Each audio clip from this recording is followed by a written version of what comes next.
¿En qué consiste el curso de Derecho Administrativo 2 y las instituciones que vamos a ir conociendo durante el transcurso de lo que es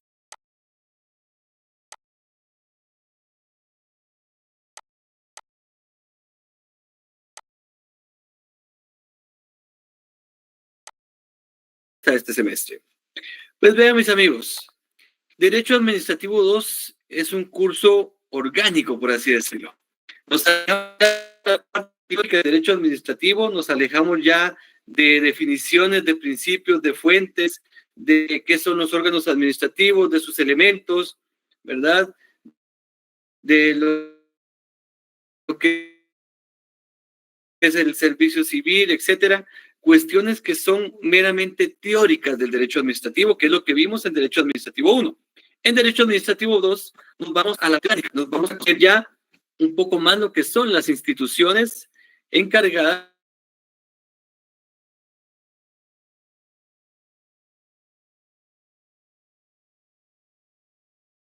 de la República. Ustedes se recordarán ya en su lejano curso de Derecho, ¿verdad? Ya en su lejano curso de Derecho Constitucional, cuando vieron las partes de la Constitución, que había pues una parte dogmática, una parte orgánica, otra parte. Pues acá nos vamos a enfocar en la parte orgánica de la Constitución. Por ahí me indican de que no se escucha muy claro. Vamos a tratar de mejorar la señal en este momento. Oigan, para que así no tengamos inconvenientes. ¿Me comentan si ahí está mejor? Bueno, dicen que sí por acá. Muy bien. Sí, licenciado. Muy bien, bueno. Pues les comentaba, Derecho Administrativo 2 entonces se enfoca en la parte orgánica de la Constitución. Sin embargo, ¿verdad? Sin embargo, hay instituciones fundamentadas en la Constitución que no están en esa parte orgánica, pero las vamos a ir conociendo poco a poco. Por ahí yo sé que ya están pues trabajando en base a un material que les hemos compartido y que esa ha sido la base realmente de este curso. No dejamos libros ni nada por el estilo.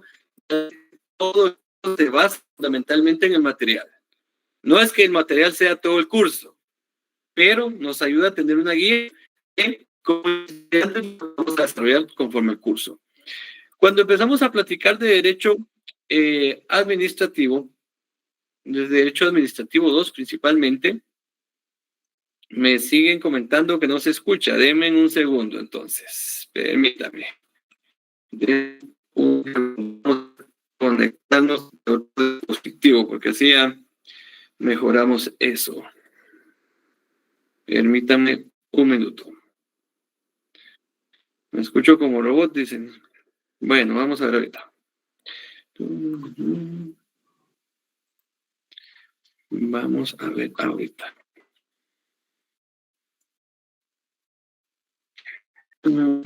Vamos a conectarnos de otra fuente para que así.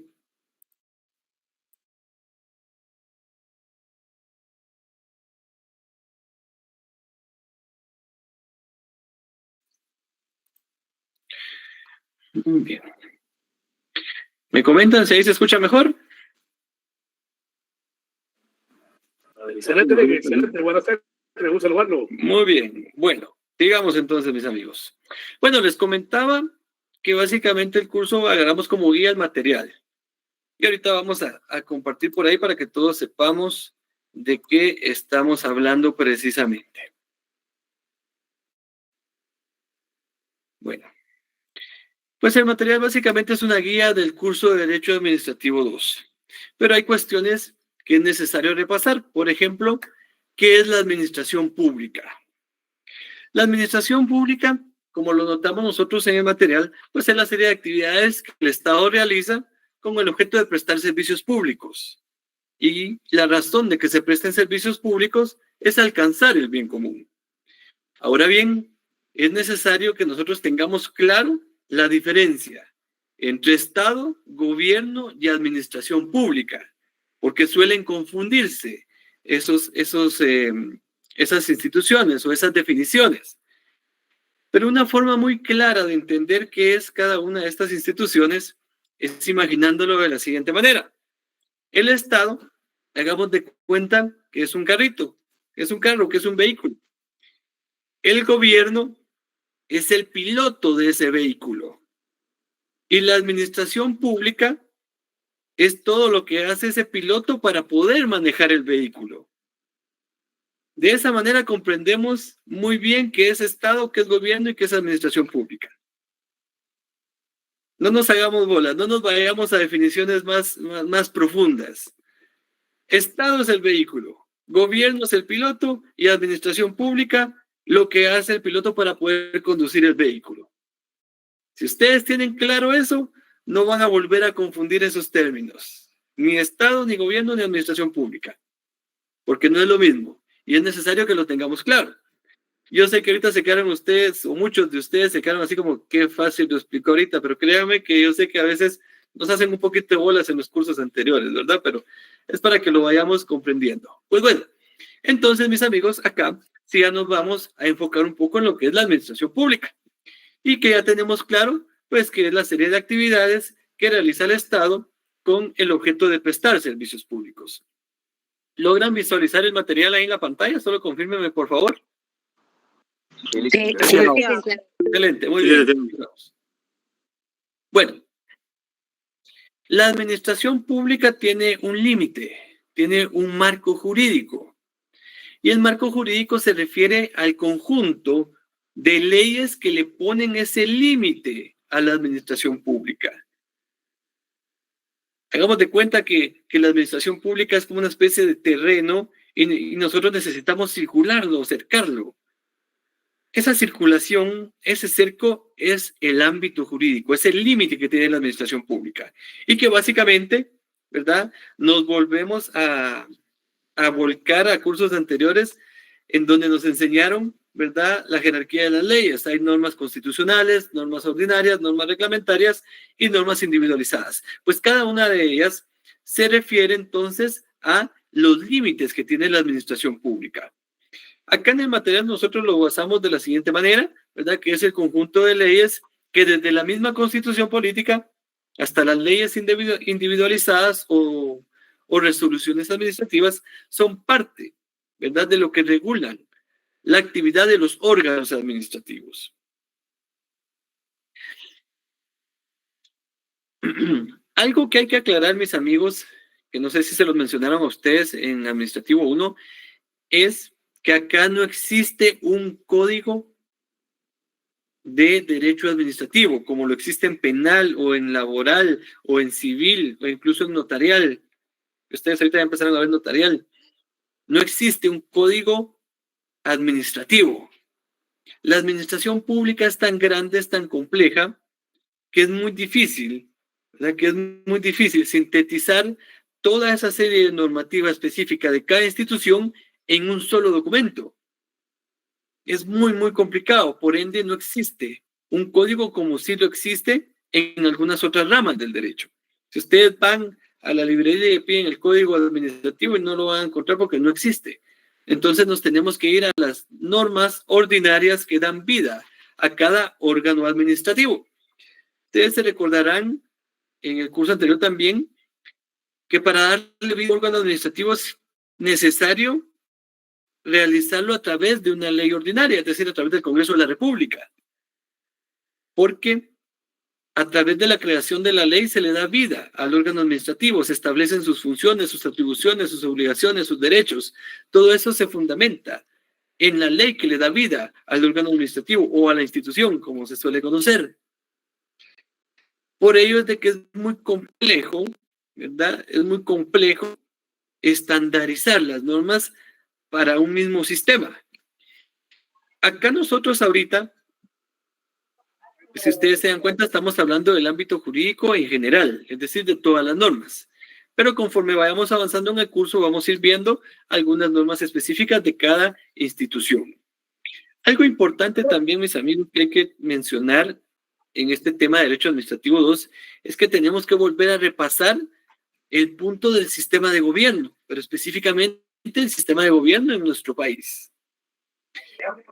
En el artículo 140 de la Constitución, si la tienen por ahí a la mano, por favor, sáquenla y vámonos al artículo 140. Nos establece, pues, algo relacionado el tema del sistema de gobierno. Bueno, y lo primero del artículo 140 es, bueno, Guatemala es un estado libre, independiente y soberano, organizado para garantizar a sus habitantes el goce de sus derechos y de sus libertades. Su sistema de gobierno es republicano, democrático y representativo. Y vamos a desglosar estos tres elementos, ¿no? Vamos a desglosar estos tres elementos un poquito. Bueno, primero republicano. ¿Por qué? Porque estamos en un territorio que se basa en un sistema en el cual existen poderes, ¿no? Existen poderes o existen organismos de Estado. Tenemos un organismo ejecutivo, un organismo... Micrófono. Jeremy, tu micrófono, por favor. Vamos a ver desde acá. Bueno, creo que ahí estamos. Bueno, continuamos entonces. Republicano, ¿por qué? Porque estamos en un territorio en donde el poder está dividido. Y está dividido básicamente en organismo ejecutivo y organismo judicial. Es decir, el poder no está concentrado en un solo concentrado en una persona, como sucedería en una monarquía o sucedería en un gobierno.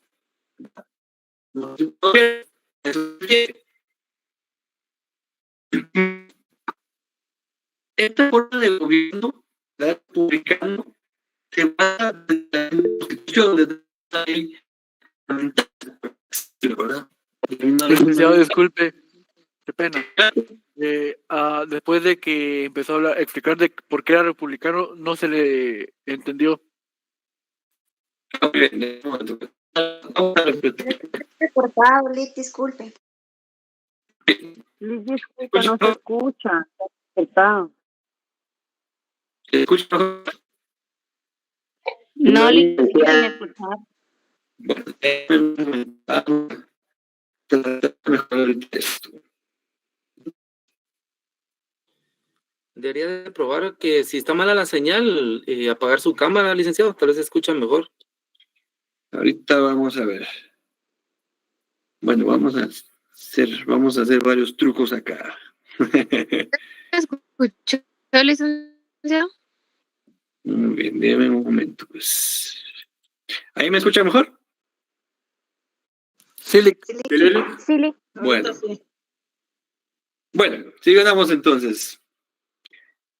Les comentaba que el sistema es republicano porque el poder está dividido en tres organismos. Un organismo judicial, un organismo legislativo, un organismo ejecutivo y un organismo judicial, en su orden, ¿verdad? En su orden. El poder no está concentrado en una sola persona como sucedería en una monarquía o en una sola entidad o un solo órgano administrativo, que es algo que nos caracteriza a nosotros como país, como república, ¿verdad? De que tenemos el poder de una manera equilibrado, ¿verdad? Equilibrado para que no hayan abusos de poder, ¿verdad? De parte de ninguno de los organismos. ¿Me confirman si siempre siguen viendo el documento? Sí, Muy bien. Sí, se ve todavía. El segundo elemento de nuestro sistema de gobierno es que es democrático. ¿Y por qué es democrático? Porque permite que la población elija sus autoridades, permite la fiscalización a sus gobernantes, ¿verdad? Y con esto le da participación activa a la población dentro de las decisiones de la administración pública.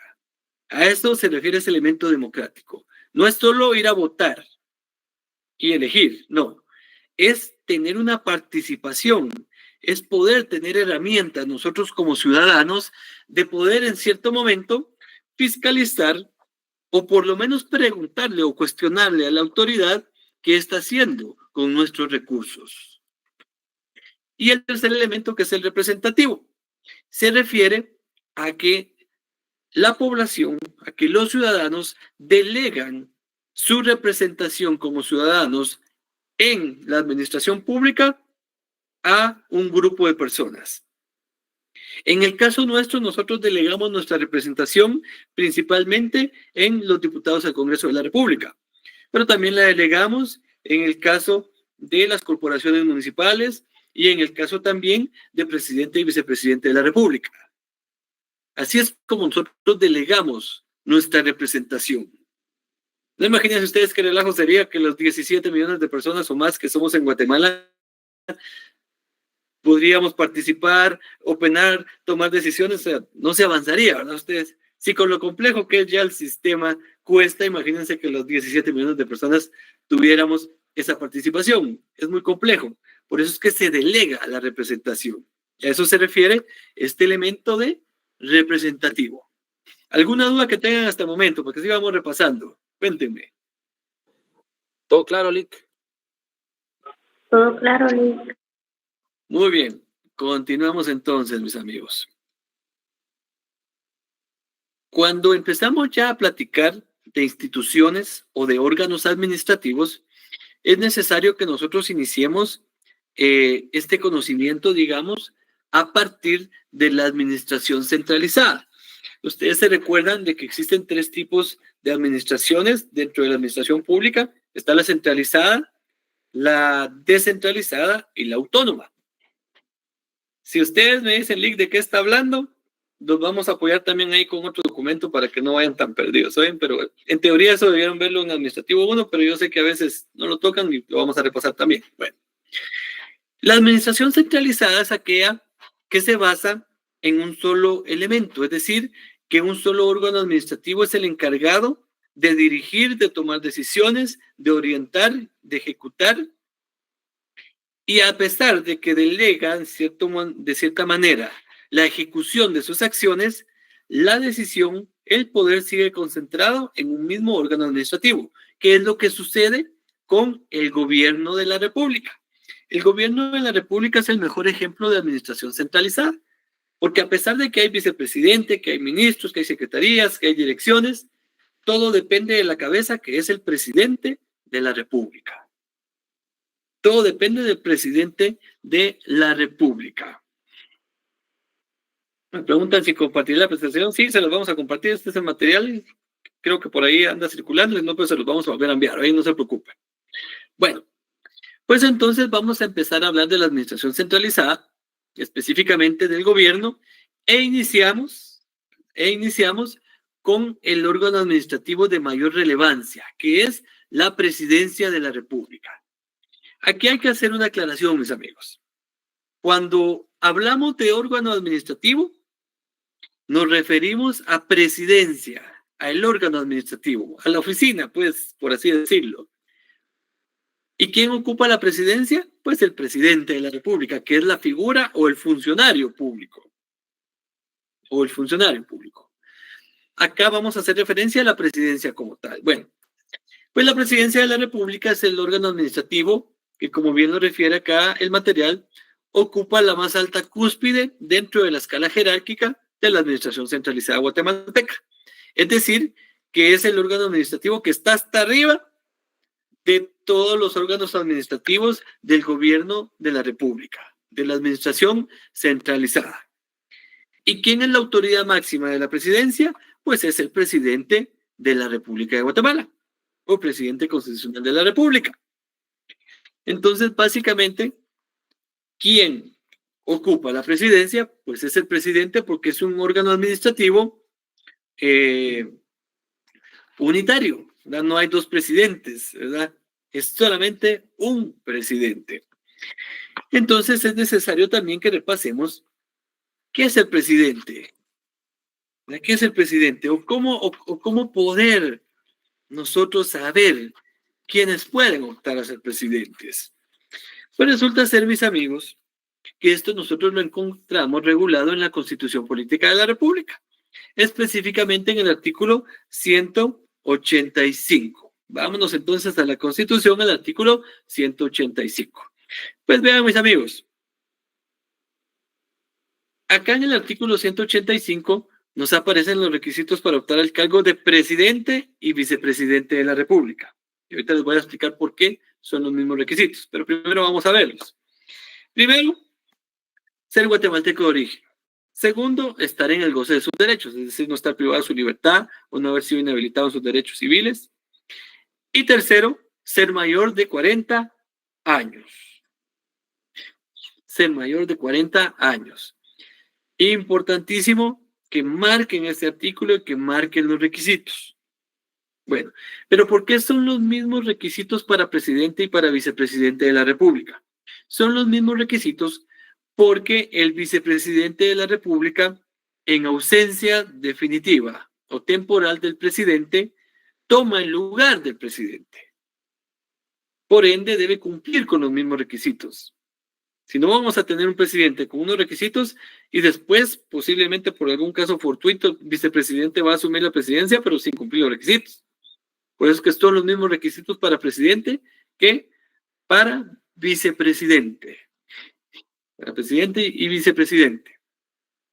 Ahora bien, hay algunas prohibiciones para optar al cargo de presidente y vicepresidente. Y estas las encontramos reguladas en el artículo 186 de la Constitución. El artículo 186 establece pues varias literales en las cuales se establece las prohibiciones. La primera de ellas, o el inciso A, pues los caudillos ni los jefes de un golpe de Estado. El inciso B, la persona que ejerza la presidencia o vicepresidencia de la República cuando se haga la elección a dicho cargo. Es decir, no puede haber, ¿verdad? No puede haber reelección. ¿Verdad? No puede haber reelección. El inciso C, los parientes dentro del cuarto grado de consanguinidad y segunda afinidad del presidente y vicepresidente en funciones, ¿verdad? Inciso D, que hubiese sido ministro de Estado en los últimos 6 meses anterior a la elección. Inciso E, los miembros del ejército, salvo que estén de baja o en retiro. Inciso F, los ministros de cualquier religión o culto. E inciso G, los magistrados del Tribunal Supremo Electoral. Pues, ni modo, ¿verdad? Ustedes, ellos son los encargados de realizar el proceso, no pueden participar, ¿verdad? Sería como ser juez y parte. Pues estos son, ¿verdad? Son las prohibiciones para poder optar al cargo de presidente y vicepresidente de la República. En los últimos años, o por lo menos en la última, vamos a ver, la última década, un poco más de una década ya 3 lustros, hablamos más o menos 2010 por ahí, que ustedes se dieron cuenta que vinieron algunos procesos en los cuales, pues, este artículo precisamente, 186, tuvo mucho de qué hablar. Les refiero, por ejemplo, al tema del caso de Sandra Torres, al tema del caso de Suri Ríos, al tema del caso de Harold Caballeros, en donde, pues, este artículo se hizo valer y en algunos de esos casos, ¿verdad? En algunos de esos casos, pudieron de alguna manera pues subsanar este tipo de antecedentes o este tipo de situaciones y pudieron participar. Pero, para que lo tengamos claro, hay prohibiciones para poder optar al cargo de presidente y vicepresidente de la República. Bien, continuando entonces, mis amigos, ¿cómo se elige al presidente y al vicepresidente de la República? Bueno, fíjense pues, mis amigos. El presidente y vicepresidente de la República, ¿verdad?, son electos para un periodo improrrogable de 4 años. ¿Y cómo se elige? Pues mediante sufragio universal y secreto, es decir, mediante voto. ¿Verdad? Mediante voto. Eso lo encontramos regulado en el artículo 184. Vámonos al artículo 184 primero. Y ahí nos establece, ¿verdad ustedes? Estoy hablando de la Constitución Política de la República. Hoy, el presidente y vicepresidente de la República serán electos por el pueblo para un periodo improrrogable de 4 años, mediante sufragio universal y secreto. Luego nos vamos al artículo 187, que es lo importante que quiero que ustedes marquen. Y ahí nos establece prohibición de reelección. La persona que haya desempeñado durante cualquier tiempo el cargo de presidente de la República por elección popular o quien la haya ejercido por más de 2 años en sustitución del titular, no podrá volver a desempeñarlo en ningún caso. ¿Ya? En ningún caso. Bueno, ahí caemos al famoso caso también que se dio en los últimos 3 lustros, con el caso de Alejandro Maldonado Aguirre, cuando ustedes recordarán que llegó a sustituir a Otto Pérez Molina, y por ende él no podía optar a participar como candidato a presidente de la República, porque él estaba en ejercicio de la presidencia, aunque haya sido unos 2 o 3 meses, pero estaba en función del cargo y no podía participar. Estamos hablando del artículo 184 y 187 de la Constitución. Aquí lo estamos viendo, artículos 184 y 187. ¿Qué hace el presidente de la República? ¿Qué hace el presidente de la República, mis amigos? Bueno, el presidente de la República tiene varias funciones. Doctrinariamente las hemos clasificado de la siguiente manera.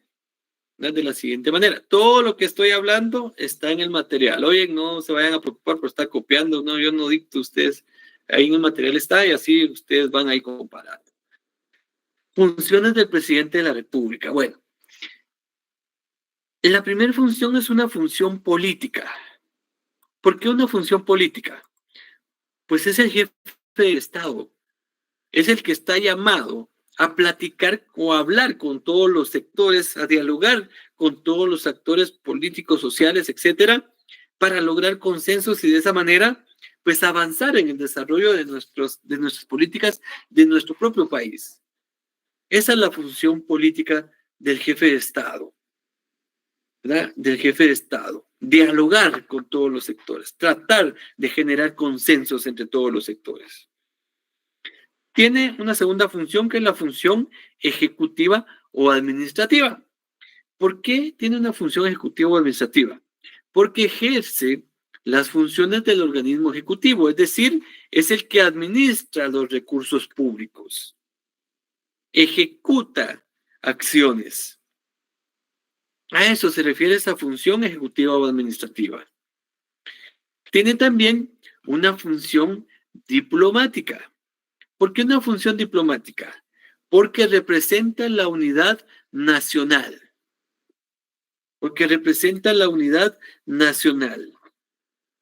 Es decir, que en ese ánimo de consensos que debe generar, él se convierte en el representante de todos y por ende no debe tener ningún sesgo, ninguna inclinación, sino que ser correcto, ser neutro, ser diplomático. Aparte de ello, también tiene una función legislativa. Y ahorita me van a decir ustedes, pero ¿cómo tiene una función legislativa si hay un organismo legislativo? Pues sí, el organismo legislativo, el Congreso, se encarga de la creación, ¿verdad?, de aprobar, reformar o derogar leyes de carácter ordinario. Ahora bien, el presidente de la República tiene una función legislativa. ¿Por qué? Porque sanciona, promulga, ejecuta y hace que se ejecuten las leyes aprobadas por el organismo legislativo. Ustedes se recuerdan que cuando se crea una ley, pues el Congreso se propone el proyecto de ley, se discute en la comisión específica, pasa ya con dictamen al pleno del Congreso, se discute primera, segunda, tercera lectura hasta que llega a la aprobación final. El Congreso u organismo legislativo remite la ley al organismo ejecutivo para que éste la sancione y la haga pública, la haga de conocimiento de toda la población. Y en ese sentido, entonces, esa parte que le corresponde al presidente se convierte en una función legislativa. Pero adicionalmente a ello, también el presidente tiene una función cuasi legislativa. ¿Por qué cuasi legislativa? Porque también dentro del organismo ejecutivo se emiten acuerdos o resoluciones para de alguna manera poder ejecutar las funciones administrativas. Son reglamentos. Eso le corresponden al organismo ejecutivo y por ende se convierte también en una función cuasi legislativa. Entonces hay una función legislativa y una función cuasi legislativa. Aparte de estas funciones que son doctrinarias, pues están las funciones que podríamos decir son como que básicas del presidente, ¿verdad? Que se encuentran reguladas en el artículo 183, que son muchas más, pero ya son más específicas o más técnicas. Pero doctrinariamente las podemos clasificar acá como lo estamos viendo, en una función política, una función ejecutiva, una función diplomática, una función legislativa o una función cuasi legislativa. Ahora bien, ya hablamos del presidente, pues ahora tenemos que hablar de quién puede lograr llegar a sustituir al presidente de la República. Al presidente de la República. Bueno, el vicepresidente o la vicepresidencia de la República, pues es también un órgano administrativo dentro del organigrama jerárquico centralizado del gobierno. Es el segundo órgano administrativo con mayor importancia dentro de esa escala jerárquica, es decir, está debajo de la presidencia, ¿verdad? En el grado inmediato inferior a la presidencia de la República. Y actúa en sustitución o en suplencia del presidente de la República. En estos tiempos actuales, el vicepresidente se convierte en una especie de brazo derecho del presidente. Le ayuda a ejecutar las funciones del organismo ejecutivo, le ayuda a tomar decisiones, le ayuda a coordinar a los ministros para que estos puedan ejecutar sus funciones también, ¿verdad? Y aparte de ello también tiene funciones específicas. Estas las encontramos reguladas en el artículo 191. La vicepresidencia de la República la encontramos regulada en el artículo 190 de la Constitución. Eso se me fue colocarlo acá, pero eso sí, anótelo por ahí. Artículo 190, donde encontramos al vicepresidente de la República. ¿Cómo se elige el vicepresidente? Juntamente con el presidente. Es decir, una sola planilla en donde va presidente y vicepresidente. Ustedes se recordarán hace ya casi 2 años cuando fuimos a votar la última vez. Uno llega y le da una papeleta para elegir presidente y vicepresidente. No van aparte, no van en papeletas distintas, sino que van juntas. Van juntos, es una especie de planilla. Es una especie de planilla. Y como comentábamos anteriormente, debe cumplir con los mismos requisitos que para poder optar al cargo de presidente de la República. Es decir, ser guatemalteco de origen, estar en el goce de sus derechos y ser mayor de 40 años de edad. Es decir, entonces, que quizás varios de ustedes que están ahorita conectados ya pueden optar al cargo de presidente, algunos otros quizás no pueden optar al cargo de presidente todavía, pero pues al final esos son los requisitos, ¿verdad? Esos son los requisitos. ¿Por qué 40 años? Bueno, se consideraba anteriormente que 40 años era una edad en la cual pues el mismo ser humano ya adquiría cierto grado de madurez y por eso se estableció esa edad. Creo que quizás es algo que ya se podría de repente analizar y de repente modificar. Pero bueno, mientras tanto eso es lo que tenemos y debemos seguir trabajando con ello, ¿verdad? Y debemos seguir trabajando con ello. En el artículo 191 de la Constitución, pues establece las funciones del vicepresidente, que son pues muy generales y que son menos que las del presidente. En el inciso A, pues está participar en las deliberaciones del Consejo de Ministros. Inciso B, por designación del presidente, representarlo en algunas actividades, actos oficiales, etc. Inciso C, coadyuvar con el presidente de la República en la dirección de la política general del gobierno. ¿Ya? Inciso D, participar conjuntamente con el presidente de la República en la formulación de la política exterior y relaciones internacionales. Inciso E, presidir el Consejo de Ministros en ausencia del presidente de la República. Inciso F, presidir los órganos de asesoría del organismo ejecutivo que establezcan las leyes. E inciso G, coordinar la labor de los ministros de Estado. Inciso H, ejercer las demás atribuciones que les señalan la Constitución y las leyes. Bueno, básicamente, como les digo, mis amigos, básicamente esas son las funciones del vicepresidente. Estar ayudando en todo momento al presidente. Imagínense qué complicado sería para el presidente si tuviera que ver todo. O que aparte de tomar la decisión, fuera el encargado de darle seguimiento para que se ejecute. Es muy complicado, es demasiada la actividad. Por ello, entonces, es que se ayuda del vicepresidente.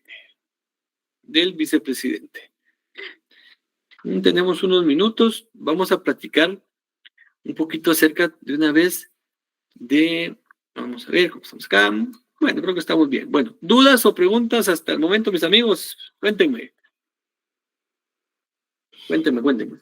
Estamos claros, Lick. Todo claro, licenciado. Gracias. Bastante claro, Lick. Por ahí alguien levantó la mano, adelante. ¿Considera usted, buenas tardes, licenciado, considera usted de que actualmente esa edad también podría aplicarse a los diputados o podría modificarse a esa entidad? Ahí, bueno, de hecho, el tema de la edad para los diputados no aplica, ¿verdad? Lo único que se pide a los diputados es que sea mayor de edad. El tema va más allá de cuántos años tenga una persona, si tiene más o si tiene menos. El tema va en el grado de madurez que tenga el mismo ser humano que está optando a participar. Hemos visto en otros países en donde han tenido presidentes de menos de 30 años y les ha ido muy bien. Hemos visto otros países donde han tenido presidentes de casi 70 años o más y les ha ido muy bien. Creo que va más allá del tema, es un tema ya interno, un tema incluso hasta psicológico de quién está participando para optar al cargo. Creo que 40 años puede ser una edad que pueda ser, como les comentaba, ya analizada si es necesario cambiarla, quizás aumentarla, quizás reducirla, pero sí creo que depende de aspectos que son más de análisis psicológico que legal. Por ahí sería el tema. No es algo tanto legal, sino es algo más técnico, más psicológico.